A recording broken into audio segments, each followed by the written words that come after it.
Good morning. Thank you for joining us for this June 3rd edition of Candid Coffee. We appreciate y'all's time this morning. We are RIA Advisors. I'm Danny Ratliff here with Richard Rosso, CFP squared, as Rich likes to say. So we're going to talk about the summertime blues today. 5 ways to beat financial malaise and cool money tips for the summer. We are Clarity Financial, doing business as RIA Advisors, a registered investment advisor here in Houston, Texas, registered with the Securities and Exchange Commission. We are a fiduciary. This is by no means any recommendations, just pointers, tips, or U.S. education. You do have questions, though, please feel free to ask in the Q&A. We will try to address those.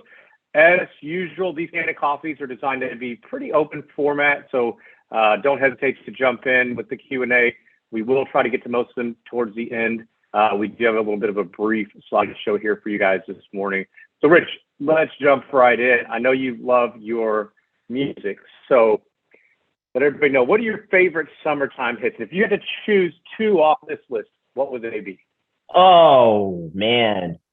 Well, it'd have to be Summer in the City because I just grew up in the city, so that would have to be it. And Summer Breeze, 2 of my favorites. What's your favorite Britney Spears summertime hit? Who is that? No, my favorite on this one is Saturday in the Park. I like that one too. That's a great one. Love all the instruments, Beach Boys. In fact, I've seen Chicago and the Beach Boys together back in the day, so that was pretty cool. Chicago is like a summertime group. It is. And Chicago is like, they had some of their best hits in the summer.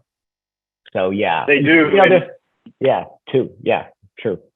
Yeah, just the instruments for me are what does it. I think it's pretty cool. I mean, there's so many of them. You don't hear the horn like that anymore. Oh, I know. Yeah, that's like, forget it. All the instrumentation that went in behind some music, the orchestration doesn't exist anymore, like in Summer Wind with Frank Sinatra, right? So, yeah. And then there are songs that you just hear in the summer, and you call them summer songs because they bring back memories of the summer, like Brandy. I remember though that was always a song that was played in the summer, and I always remember that. So yeah, so you all got to think about putting your playlist together and your book list. So I got book list ready for you. Let's jump in, talk a little bit about markets. So Lance has been we've been stuck in this trading range for such a long period of time. It gets very frustrating for individual investors, but investors should be looking out 5 years to 10 years, unless they're actively trading. Yesterday was a good day. We sort of hate to use the word Goldilocks, but we did have sort of a Goldilocks kind of report. From unemployment picked up, employment really picked up, but the most important part of that report was wage growth was stagnant. So even though with all the hires we've had, wage growth is tempering, and that's the key, because wage growth is very, very sticky. But one of the things you have to keep in mind, and Lance wrote this a few weeks ago, the pandemic, the cumulative government intervention since 2008 has been unprecedented. And it has driven or helped to drive the S&P 500. One of the things you have to keep in mind, investors expect elevated returns. So these high returns, because of all this liquidity, becomes ordinary. And then, you just justify paying over valuations. But replicating these returns is going to be really tough over the next decade, right? Because of we have to rein in spending on the fiscal side. Inflation right now, the PCE is actually nudged a little higher to 4.6. How long, Danny, have we been saying that inflation was going to be much more, as I call, permanatory than transitory, right? When you go to the store and you buy Oreos, Mondelez is not going to go back to pre-pandemic prices. Now, they may have a problem increasing prices, but lowering prices is going to be a problem. And that is a source of financial distress. So in your portfolio, Danny, remember we in 2019, we went ahead and we revised returns lower going forward. And that is to reflect a headwind to rates of return on stocks, bonds, and cash overall. What's great is after a headwind, you usually get a really great tailwind. But we have to prepare people to understand valuations are so expensive, liquidity is being pulled from the market. All this talk about the Fed lowering rates is way off in the future. Brainerd over at the Fed said, listen, we probably are going to be looking at lowering rates until what, 2025. But yesterday's, when I went through yesterday's employment report, I went, oh, market's going to love this, because I go right to labor unit cost. That's where I go. And I saw that they were not going higher and unemployment ticked up. So, but again, inflation is stubborn. It's going to cause distress. Now, in some form, you might like that only because it gives, if you're a stock investor, it gives companies pricing power. They have a little pricing power, not the same pricing power they did, unless you're in services. We've gone from wanting to buy all the stuff for the house and buy all the stuff on Amazon to, I got to go out there and travel and have experiences and do all this other stuff. So we're in that second wave, but into services. Go to a restaurant. Anybody go to a restaurant? See how busy it is? So people still have cash. So this talk about recession is really a challenge because, and Lance talks about it, the more people talk about it, the less it happens. It is what it is. The more we're talking about it, it's already priced into the market. So what you can do in your household to break your summer malaise is two things. If you realize that maybe returns aren't going to be what they are for a period of time, you got to hunker down a little bit. That doesn't mean you don't invest, because you could have some years that the market does really well. Okay. But we have seen from last June to this June, the market's pretty much flat. So you have to save more. I know it's frustrating. You got to create a budget with fresh eyes. You got to rebalance your portfolio for maybe a poor risk versus return profile. Maybe you got to work a little longer. Maybe you got to refresh your financial plan to reflect changes in the environment or needs or expectations.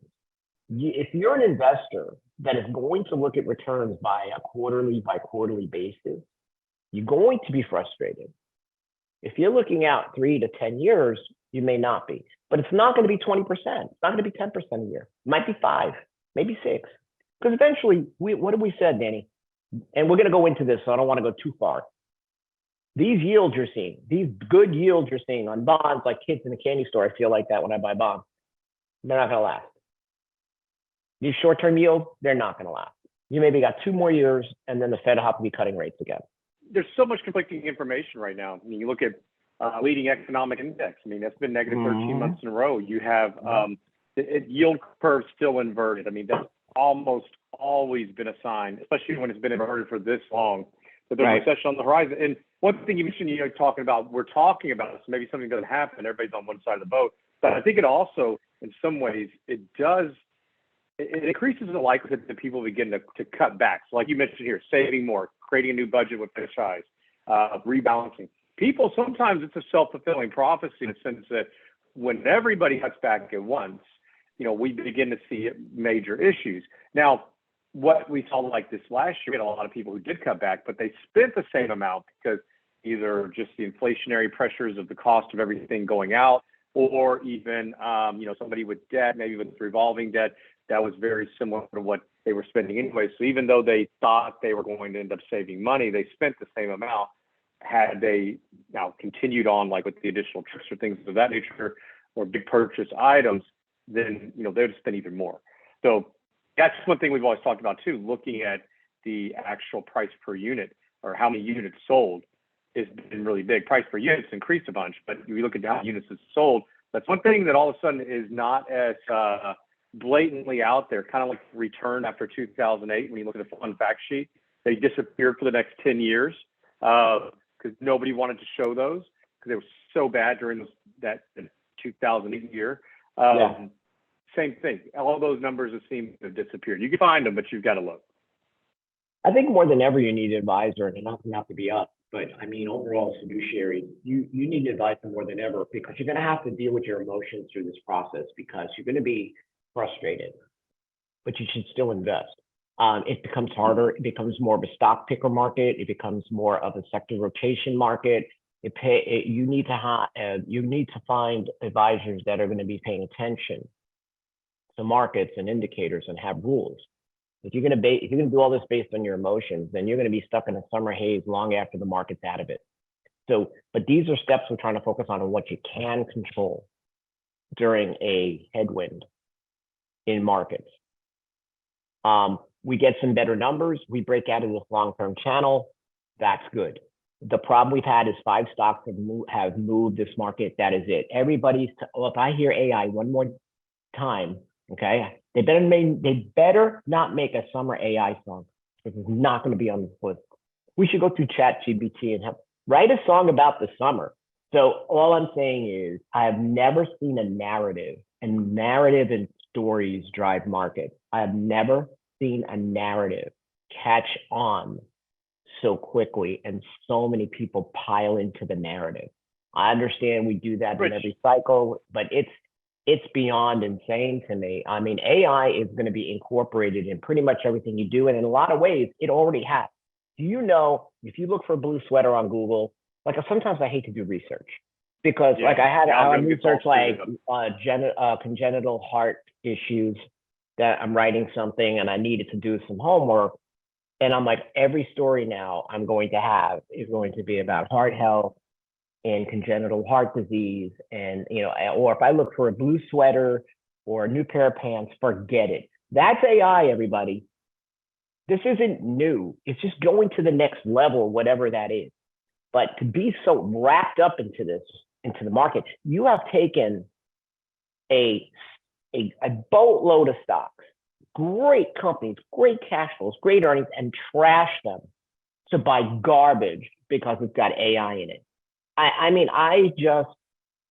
That's not investing at all, right? We have tech. We trim it out. We have tech, right? But we're also investing in other sectors that have been they're undervalued. So the value trade's been obliterated. The growth trade's exploded. And again, 5 stocks have led this market based on 2 simple letters, AI. That's it. Here's my rant for the morning. Rich, I was looking just now at all the different headlines on major sites. It's stock soar, bears over. I did find one is actually fairly more accurate. S&P 500 nears bear market exit. Big tech's rally finally spread to the broader stock market. And that's the theme, right? I mean, it's been those handful of stocks that have driven returns. Market breadth has been terrible. But if you're a stock picker and understand how to read fundamentals and understand that and technicals, I think this is going to be a stock picker's heaven once we get through this, right? Looking at the rotations, looking at the opportunities that's there. There's a lot of really good companies. The baby has been thrown out with the bad luck. Right. And it takes a lot of discipline, right? It's like eat your vegetables versus your chocolate. So you have to understand that good investors do their homework. What's the percentage of energy that Warren Buffett has in Berkshire Hathaway Holdings? Do you know? It's much bigger than the S&P. 14, close to 15%. Old school oil and gas. Why? Because he doesn't go where the crowd is. He's going to go where the crowd will go. That is smart investor. No matter what you think about Warren Buffett or his politics or anything else, the dude does not get wrapped up in emotion. That doesn't mean he doesn't own tech. We own tech too. But he's not seduced by any one sector because he's seen sectors go up to the sky and implode. It happens in every sector. So what I'm trying to say is you got to be a more broader based investor. You've got to look at stocks and companies that have good dividends and have gotten beat up here. Totally. Yesterday, the breadth was a lot better. I mean, yesterday was a nice round. I mean, yeah, Dow was up 2, NASDAQ was up 1. The value play worked. You saw some of that sector rotation we've been waiting for. You did. And I don't know what was going to cause it. Because everybody goes, what's the cat? I was just talking to a client yesterday morning. What's going to break us out of that? And I'm like, I don't know. It's going to take some form of news that's going to break breath and increase it. And I said, the only thing I can think of, it has to do with labor markets either shrinking or average wage growth dropping off. I mean, it has to go to where inflation is going to be lower on the sticky side, or at least start to sort of plateau.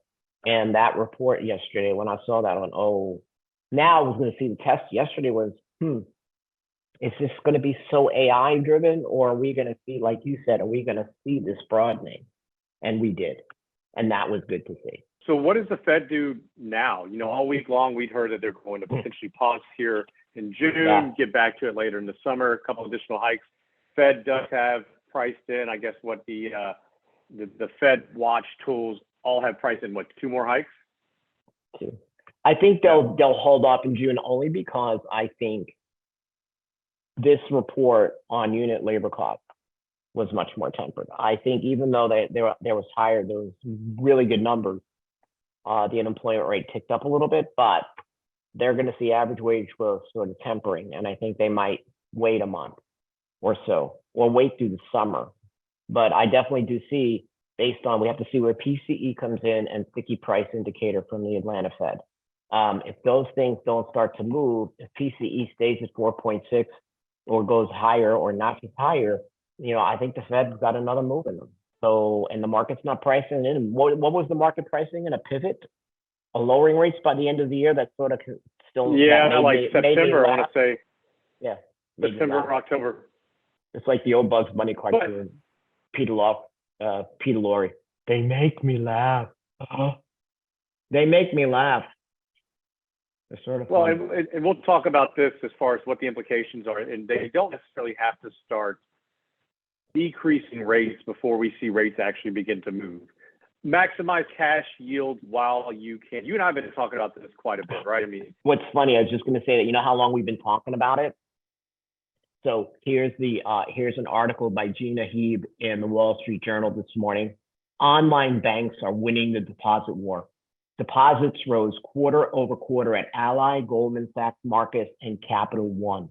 We have been talking about online banks probably for as long as we've been on the air and helping people understand they need to have a cash reserve, because they're going to always have better yields. They don't have the overhead. So even when yields do, and the Fed does start to pivot, which is probably a couple of years from now, these banks in relation to your brick and mortar bank are going to pay more. It's just funny that this morning, the Wall Street Journal has a whole article. It makes me worry now that the journal has an article on it, is that not going to be the same? It's a contrarian thing. So you have to you can look at brokerage CDs. Fidelity has brokerage CDs. You can start looking at CDs through these online banks. Because here's how I want you to step back. I want you to understand one thing: reinvestment risk. If you're looking at yields today and you have all your money on the short end of the curve, realize within 2 years, they could be dramatically lower. So you love the 5%, you love the 4.8. Understand, if you don't lock some of that money up, you're going to lose those yields. They're not going to stay. Now, when to pull that trigger? You got me. I would say start to do that this year, maybe in the next quarter or so. I have clients now that I've been telling them with Ally, if they have their short-term reserve and they don't really need to touch some of it, go out 14 months. What? But rates are just take some of the money and do it, because reinvestment risk is real. So if you're piling into the short end, in a couple of years, you're going to be really unhappy because those yields are going to disappear. Now, Danny and I'm not talking about your short-term cash reserve. You always want that in cash, ready to go. That's not market money. But I'm taking, if you're using some market money in your portfolio for fixed income and you're all piled into the short end, you're going to have a problem eventually. What did Wayne Gretzky say? You skate to where the puck is going to go, and you're stuck where the puck is. Don't puck up. Go to where the puck is going and get out and understand that some part of your money should be longer term in rates. And so that's one thing. Also, I bonds. Everybody now hates them. Oh my God, they were so great. Now they're done. Well, are they? Understand the perspective in I bond. It's going to move with inflation. It's going to be a safe part of your portfolio that is going to move with inflation no matter what inflation is. So what is wrong with I bonds, whether it's 3% or 4% or 8%? The concept is whatever the CPI is going to do, dash W, this is going to do, or dash U. These are going to do. So no, they're not going to give you 8, but they might give you 4 for a while. And they might give you 4 when other things are already heading down. So there's nothing wrong. I bond rates are not now they're not to be hated. It's just that we want everything now. Everything's based on today. It's not that way. And then you have Treasury exchange traded funds. We use a lot of these, right? Bill, T-flow, shy. They fluctuate. Price and losses may occur depending on your holding period. But those are available. But they're based on short-term rates. Your financial vulnerability cushion is one thing. A year's worth of living expenses in a brokerage CD, online FDIC insured bond, that's okay on the reinvestment risk because that money is cash. And that cash is long-term cash because I'm going to need that. Do not use short-term instruments in your long-term portfolio for a long-term job. At least start to understand is if you've been loving these 5% yields and this is where you've been, if you don't start tilting some of that money away and reinvestment difference, in a couple of years, you're going to be real disappointed.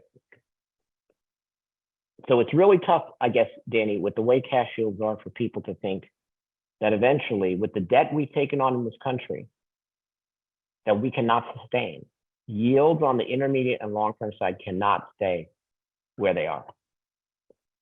They just can't. Yeah, and even short-term. So the Fed doesn't have to go out and actually start lowering interest rates before we begin to see these rates start to decline, right? It's going to be based off of growth and inflation. So, number one, if you're looking at brokerage CDs, make sure you understand them. They're going to trade just like a bond. So whereas, most people are accustomed to CDs at a bank. And let's say put $10,000 aside, they're always going to show $10,000 on that statement plus the interest. These brokerage CDs are going to trade at either a premium or a discount to par, depending on where rates go.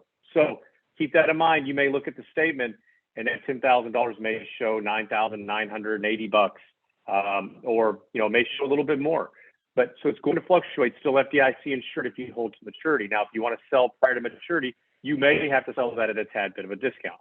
So keep that in mind. And that's why we believe in the hierarchy of where you put funds, how you save, for things, money that you may need within 6 months to a year. Brokerage CD can be great. Now, the other caveat is if you believe that interest rates are going to continue to climb, you may be just as well suited in one of those exchange traded ETFs, one of the short term, that's going to consistently, it's going to ladder and kind of stair step if rates continue to rise, or even just your money market, which will keep up that. I say it is now, granted, take that with a grain of salt. It's not every money market because there are some institutions and custodians that are not paying much on their money markets, but go find one that is just like the online FDIC insured savings banks, right? Those you can find some really good yields. The big institutions are banking on that we're going to be lazy. Don't do it. Go fight for every dollar that you can get, especially with rates where they are. And then, mentioning on bonds, Rich, this is something I think the perspective on this needs to be that we will keep up with inflation.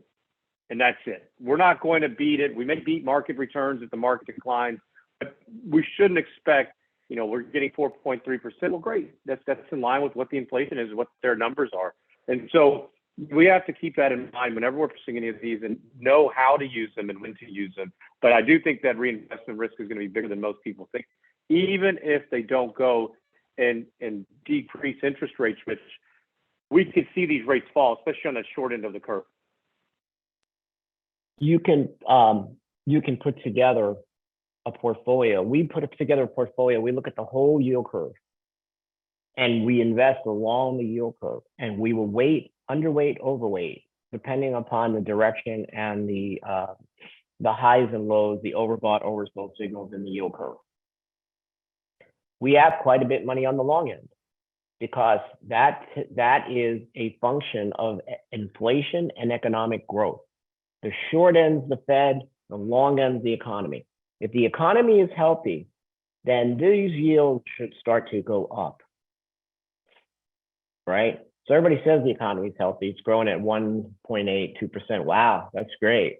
I mean, it's really like gangbusters around here. So, and with the debt we've taken on, economic growth is, it's like you running with 1,000 pounds of weight on your back. Right? There's a lot that's going into a low growth GDP going forward for a very, very long time. Not just for us, but for the rest of the world. Okay. Demographics are just terrible. Nobody's having children across the globe, right?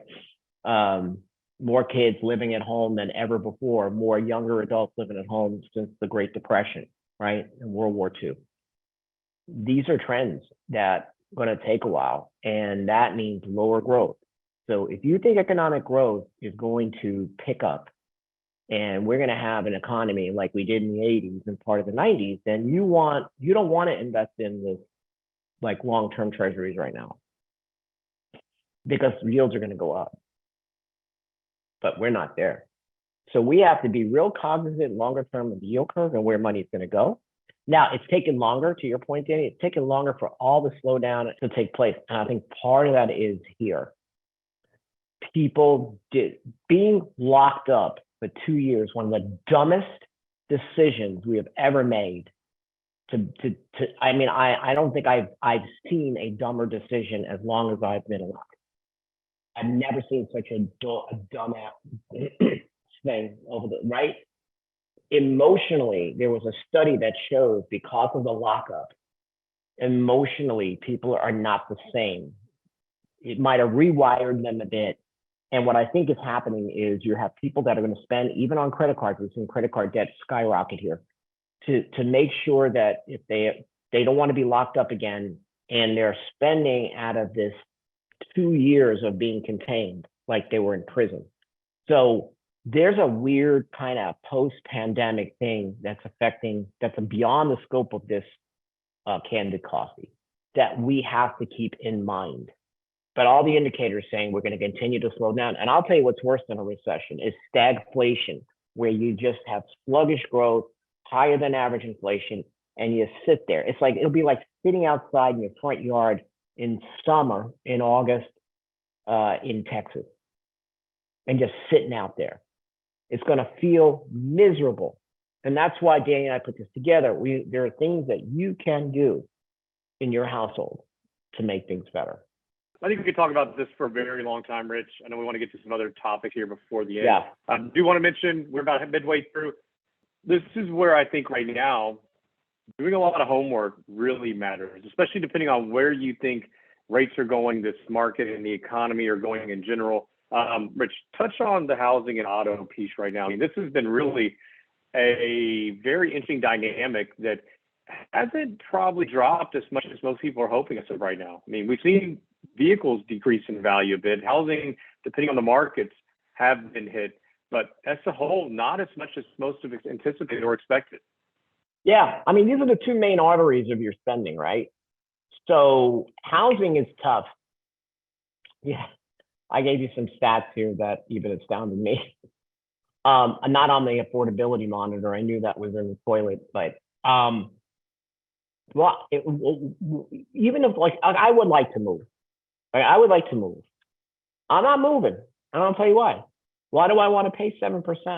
Well, 7.5% mortgage rate, right? When I have like a 2.8% rate, why would I want to do that? And my prices are still elevated. I will tell you, some of the hottest areas of the country, even in some places like Idaho, Utah, have come down quite a bit, right? So we have to wait. I would wait to make this big housing decision. A lot of realtors will say, why are you going to wait? You're just paying rent, you know? Well, I'm sorry, I'm going to wait. So I want to wait for mortgage rates to become more reasonable, and they will.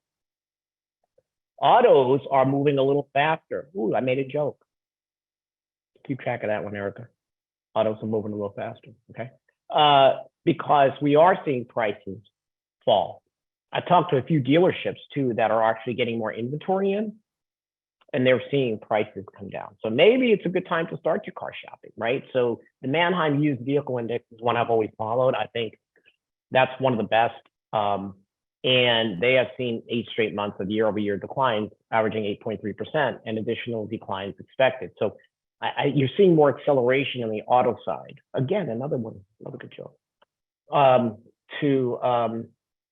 With the auto. So maybe you want to venture out and start getting a little bit more aggressive on the auto side. Although I do think loan rates are going to drop. Now, I have seen auto loan rates on new cars drop as well.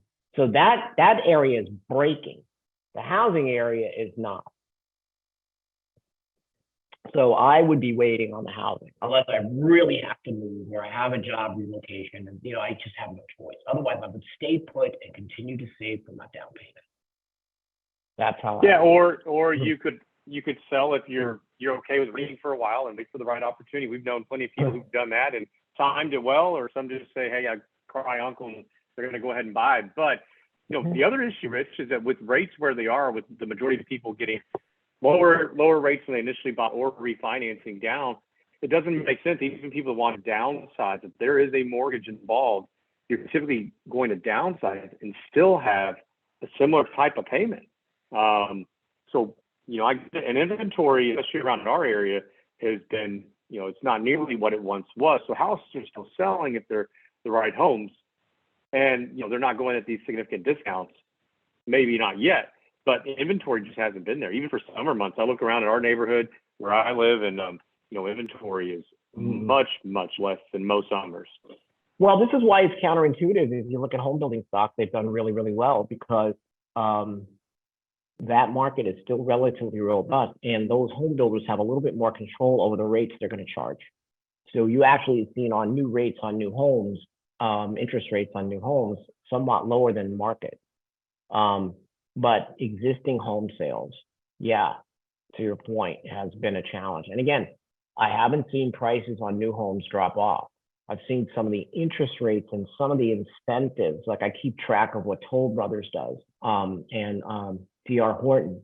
And what I've noticed is I've seen, and I find, I'm a glutton for punishment because I sign up for all these emails from all these developments, and I get bombarded every day. But I want to see what they're doing, and a lot of them have incentives on certain things that they didn't before, and their rates are lower. Or they go, hey, another house has just come on the market, and we have a special patio on it, and we're giving that away. And so they're not lowering the price; they're just giving more for it. You just got to be a smarter consumer with larger durable goods here, based on where rates are. People cannot afford 7.5% mortgage rate. It's not going to last. It is not. I don't think it goes back to 2.8 from 2.5, but I think you settle in to 4 to 5, and I think that's going to be where you settle for a while. Do your homework, but if you need an auto, you can move faster. Another good one. Family PNC is an easy thing, I think, for a lot of people to do. Unfortunately, it's something that's not done often enough. I mean, when you and I are going through budgets, our advisors are going, and planners are going through budgets. I can't tell you how many times that we see a very large ticket item being insurance. And a lot of times just because it's not shopped and or coverage is not either appropriate or maybe too much or maybe too little. We are big fans of mitigating risk and doing it properly. But talk a little bit about the coverage of what people need to be looking for and how they maybe need to be shopping for insurance as well. It's so easy to update your insurance coverage. I just did it on the site that I use, Allstate. I went in there and now I understand the dynamics of the insurance. So I can go in and say, I want to increase this, decrease that, and pick and choose. Remember, when you get coverage, it's minimum coverage, right? This 30, 60, 25 coverage is minimum and often not sufficient. You want to customize depending upon your state's driving DNA, age of the automobile, the frequency of driving, and where you drive, right? For example, in Houston, you better have very robust underinsured or uninsured motorist coverage. You got to understand, maybe you have enough cash flow where you can raise your deductible. You don't need a $500 deductible. Maybe it's $1,000 deductible, right? So if you cause the multiple, like liability coverage, all right, maybe you're just buying the minimum, but what if you do cause a multi-vehicle accident? The other driver's car is totaled. If you don't have enough liability coverage to pay for the damages you cause, you may have to pay the rest out of your own pocket. The other driver could sue you. We have a lot of drivers on the road that probably don't even have licenses anymore. And I don't care what state you're from. It's just more dangerous. And people are driving differently since the pandemic. I know that sounds weird, but I think people are just more angry, right? And the roads are not good. I mean, it's just like, it's like Mad Max out there. You got to put on your armor and, your spears and get the heck out there. You may not be covered enough because everybody always works on, I want the minimum. That's all I want. No, you got to craft it for the DNA of the state that you're in. If I'm living out in the hill country and I barely drive, okay, I go from this place to this place as I'm retired, especially if you're getting close to retired. John Penn goes, I don't know why vehicles have turn signals. No one uses them. They don't. You know what? Keep the AM radio, get the turn signals out. That we'll call that the John Penn initiative. No turn signals, just AM radio. So you got to look at this stuff. And I know it's not fun. I'm not saying you think it's fun. Well, it was sort of fun for me. I don't have much of a life. But I mean, you can go in there and do that. Or we can help you understand it better. If you need that, your declaration page, send it to your advisor. Let them look at it. Say, whoa, maybe not. What if you have younger children that are driving, like your teens and younger adults, and you're still paying for their car insurance? Right? So this is a really good time to dig in. Now, Amy says, my girlfriend says, I have an insurance fetish.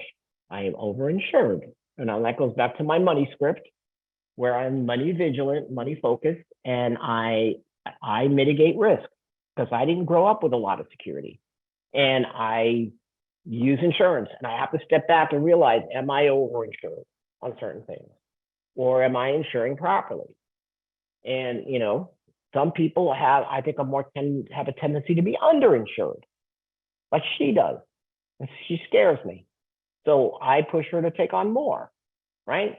So you have to understand that going through the coverage, if you have a large insurer, you can go onto their website. You can pull up your coverage. They can show you what you can change. Now, there's certain things you may not, like if you haven't paid your vehicle off yet, they're not going to let you change certain elements of coverage because the dealer and the manufacturer of the automobile that provides the loan is not going to let you. But most things you can change. Talk a little bit more detail about the coverage, exactly what people should be doing. This is Rosso's. So I have 100 per one. I know people are like, what? Uninsured, you're doing what? Yeah, 100,000 per person, 300,000 per accident. Sorry, but my town's DNA tells me that coverage is enough, and maybe not enough for this. Yeah, that's what I was about to say. I'm just saying. You might be in a place that's different. So your coverage uninsured is going to be different. In this town, like you said, Danny, I don't even know if that's enough. My deductible is $1,000 per incident because I have cash reserve. I have a financial vulnerability cushion. So I don't need 500. I can pay the 1,000. I don't want to pay it, but I can. Right? And then medical payments, this is the worst thing I've seen because you had medical coverage. You're covered by health insurance. So this medical payment issue may be redundant. You want to talk to your insurance agent. But if you have coverage through work, you have Medicare, you don't need additional medical payment coverage for your auto policy. Remember, that's covering you, not the uninsured. And if you have health insurance, I don't need this. It's just like when you rent a car, Danny, does it drive you crazy? And they go, you want to buy our coverage?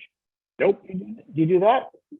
Oh, I did last week. We traveled last week and they wanted to buy No, but do you get that coverage? Do you get the additional auto coverage that the insurer recommends? Well, no, and here's the reason why. So number one, every time before I travel, if I'm going to rent a car, I call our insurance agent and say, hey, just want to confirm because I use an independent agent. So we can go out and we can shop. And I think that's a really important aspect of it. So I will be more likely to change than most because I'm looking for the best deal. Now, still keeping coverage is high. But my insurance will typically cover a rental car. Another one is that depending on the credit card you book with, the credit card will often, more times than not, also offer insurance for a rental car. So you need to understand, how you're going to either one, purchase it and two, if your insurance will already cover it. You may already be covered and it's really redundant, right? You're kind of walking in the house with an umbrella. It's just not needed. But I've also have incidents and know people who they declined the coverage. And give you an example, I have a client who was in a very small, I wouldn't even consider it a fender bender. The car was fine, took pictures of it. They said, yeah, no big deal, just a little bit of a scratch. They completely totaled the car, sent them a bill for like $40,000. These are things where you do have to be careful. So I'd always encourage you, if you're going to rent a car, make sure you understand the coverage you may already have, or however you purchased it, understanding that if that card picks up that additional coverage. If not, it may not be a bad thing to get, but I want to say it was like $37 a day or something like that. Yeah, so it's a high margin business for them. It's high margin business. You might think $37 a day is no big deal. That's 100% in your pocket, right? Oh, so I thought it was a big deal. Yeah, but you got to, no, you did. But you got to look at it this way. You got to look at it as, like you said, coordinating. Maybe you do want to take it only because some people I know will they go rent through Hertz, they'll take the coverage. Why? Because if they get to an accident, they don't want the hassle of going through their own. Like, in other words, they'll say, I know it's $30 a day, $37 a day, but guess what? We're going to be doing a lot of driving in cities. And, I have a client that went to St. Louis and he called and asked me, I said, listen, the odds of you getting into an accident in St. Louis is probably pretty high. And he did. Not his fault, but he did. So I told him, you should get coverage through I never say this, but I said, maybe you should get coverage to Enterprise. And he did. And they took it right off his hands. He didn't have to worry about anything. They covered it. So, maybe it's based on the driver DNA, the city DNA, how you consider it. But for the most part, you don't need it. And it's a big margin item for the auto. Like, if I'm going to drive in New York City, I'm getting it. I'm also going to make sure if I'm driving through Chicago that my life insurance is paid up. But I am going to get it. Right? I mean, again, every city's got a DNA. You got to look at life the way it is. What it is, realist, is you got to look at your situation from day to day. If I'm going to rent a car to go out to the hill country, I'm not going to do it. But the message here is you can fine tune your coverage. But they just had a really good question. It says, is an umbrella policy better than increasing auto liability? I think we can answer that because we are jumping into this. So the umbrella policy, though, they will generally ask you to keep your coverage on auto, home higher a lot of times. So you may not have enough coverage for them to go ahead and offer you that umbrella. So the umbrella will be above and beyond. It's going to be, above those limits. But they are, more often than not, I've seen them ask people increase their coverages than decrease them. Think of it as it's an umbrella. It's not a blanket. Like, in other words, if I have minimum coverage, a blanket will fall on me and cover me. But I'll still have in umbrella coverage, I'll have a lot of room. So I've got to actually increase all my coverage limits to meet up to where then the umbrella policy takes off, right? So you just can't say, well, I'll keep everything the way it is, then I'll get an umbrella policy. No, you're going to have to increase to the level and that would allow that umbrella to cover it. And that's where, again, these are not expensive and you can add $1 million to $5 million in additional liability coverage. Bodily injury, property damage liability, false arrest, invasion of privacy, defamation of character, although you got to really read into that. All states, right? They have customers high net worth. They want extra. I'm just using Allstate as an example. For property industries, possible lawsuits. And again, umbrella policies are going to cover claims not covered by standard liability coverage. So if you've got a lot of property to insure, somebody asked about IRAs and retirement plans, but again, I'm not an attorney, but a lot of times those assets are protected. And it depends on which state you're in. Like if you're in Texas or you're in like North Carolina, those funds are going to be protected. So retirement accounts, IRAs, Roth IRAs, inherited IRAs, those are generally protected. against Yeah. that. So you wouldn't necessarily need to do that. And your home, your primary residence, and Right. a year or two's worth of expenses in an Right. account. So generally they wouldn't go after that. And that's in most states, but I would check, like you mentioned, with an attorney just to verify your independent, situation in your state. So you wouldn't necessarily have to go all the way up to your full net worth.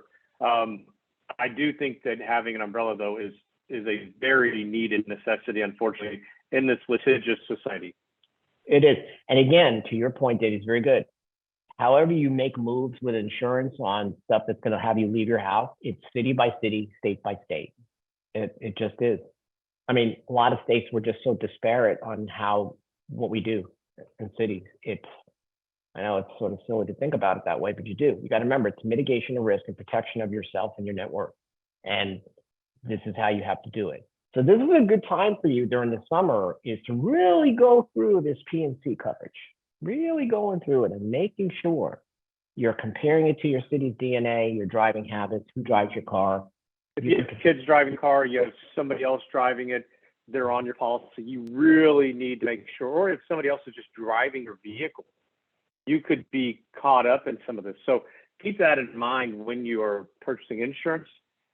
That if you do have other people that are behind the wheel or that are on your property, and just put yourself in a position of safety on this instance. I think that having more is better just because of the environment that we're in. Boring, but important. Yeah, very, very boring. Then What's your rule of thumb on homeowners insurance? The rule of thumb is that it's 80% rule is adhered to by most insurance companies. So an insurer will only cover the cost of damage, house or property, right, equal to at least 80% of total replacement. That's from Investopedia, right? So you have to consider, will the policy pay full cost to repair my roof? How much is my deductible? What about water damage, burst pipe, broken washer hose? Flood insurance is really important. I know flood insurance has gone up 100% or so, maybe higher. But flood insurance is important. What if I can't live in my house? What happens then, right? How is replacement value determined? There are people that they say they're going to cover 80% of replacement value. And I'm like, this isn't an 80% of your replacement value. I don't know where they're getting some of these numbers. You're going to be underinsured. And I mean, it's really a challenge. So it has to be based on what the current market is willing to pay. But homeowners insurance companies don't use market value. And I understand that when it says calculating cost for dwelling or personal belonging coverage. I get that. But I also wonder how much they look to this. But we have seen homeowners insurance premiums. This is another area of inflation. Auto insurance, homeowners insurance. I was shocked by how much my homeowners insurance went up. It was over 25%.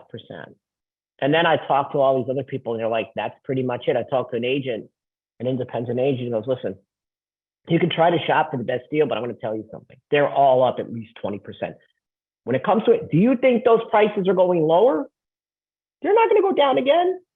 Well, and here's another thing you need to consider as well, is that with replacement costs going up because the material is still remaining up relatively elevated, I think that people would find that if something did happen, they are likely underinsured. So another reason to go out and shop and to check your coverage.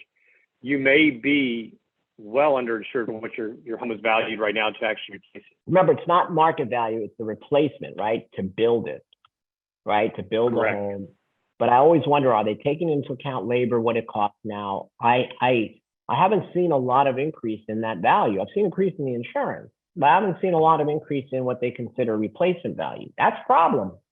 In many areas, that's a problem. So you want to, if you don't even change your homeowner's policy, at least do some homework on what you got. I do know that there are times that people they inflate that number already, which can be good and bad, because keep in mind your deductible will be larger when you need to meet something. But, you may be better off. You may not need to make many changes if you've done that in the past. Many of these insurance companies try to keep it relatively pretty close. I remember when I bought the last house we were in, I said, hey guys, I want to go ahead and actually increase it. So I thought it was more than what they had it down to actually rebuild if something were to happen. And I called some home builders that I knew, some friends of mine, said, hey guys, what would this cost to rebuild this house? They said, man, you're it costs way more than what you think. I said, well, give me a number, give or take. And, I backed into it, called the insurance company, and said, hey, here's what I'd like to use. And we kind of went back and forth, but inevitably, listen, we think you're overinsured. We'll do it. But, here you're going to pay more. So that's fine. That's a really good way to do it because you're backing into the number. You're realistically looking at how much it's going to cost to rebuild the house. That's a very smart way to do it. And then talking to your insurance agent and say, listen, well, no, you're going to be overinsured. No, I'm not. No, I'm not. Now, I do have clients that have their houses paid off and they don't have insurance. They keep that cash. They're self-insured. They can rebuild their homes.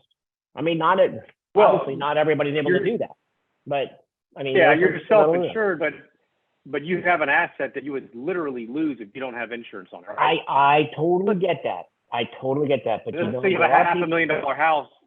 Yeah, and you got to have that $500,000 to come and actually spend on that, take away from retirement, other things that you're going to use that for, other goals and objectives. So I think even when you have the home paid for, I think it's a big mistake not to have some type of insurance unless you are a multi-millionaire living well beneath your means, and it's no big deal and going to impact your plan. Unfortunately, that's not most people. Yeah, I mean, unless you're going to live in a shack in a tiny house in Danny's backyard, that's my retirement plan. So I could play with the kids and the dogs and live in the backyard. Right. So that's they like to set up a tent. It's too hot now, but they set up $40,000 to put a tiny house in your backyard. And the kids could come in there. During... Rich, that would be a deal. Michelle and I were looking at, we saw something yesterday, and they were charging like $100 to $150 for a tiny house, like a community. Crazy. I know, it's crazy. But realistically, 40 to 60 grand, you can get it. Yeah. I mean, I live like a hermit. You can buy one on Amazon now. You can buy it at Home Depot. You can buy them. And then you insulate them, and you get some people to do certain things, and I've seen people turn these sheds into amazing places. So Uncle Rich is living in the backyard. Oh God. Just tell him to wear pants. So shredding. Listen, we are paper hogs. I mean, we're getting better, but we're paper hogs. Go through your documents. Tax forms older than 10 years, right? Try to go as paperless. Why do you need paper statements? Make sure your estate planning paperwork is in a location you share with loved one executors. Fresh inventory of your computer logins in case of injury and so forth. Digitize, scan, right? There's so many services that allow you to encrypt and keep on the cloud. The message is try to reduce the paper. I have people that keep old prospectuses, like stuff that, I'm like, what are you saving this for? I even understand saving the statement, but what's with the prospectus you're never going to read? Well, it looks important. Yeah. See? And it says important information. Yeah, but it's also dated 1997. Erica wasn't even born yet. Shred it. So we are paper crazy. Go through your stuff and try to take it step by step. Older clients, not good. They think paper's sacred. Younger clients, they don't want the paper. Talk to your grandkids. Let them help you. They have nothing to do with them. Well, there's a lot of apps that will allow you to actually go in and scan and digitize it. I think there's so many new ways to go ahead and do that. So just make sure you're backing it up. You're keeping it in a safe place, someplace that's safe and secure from, but you have a fire, a flood, something of that nature.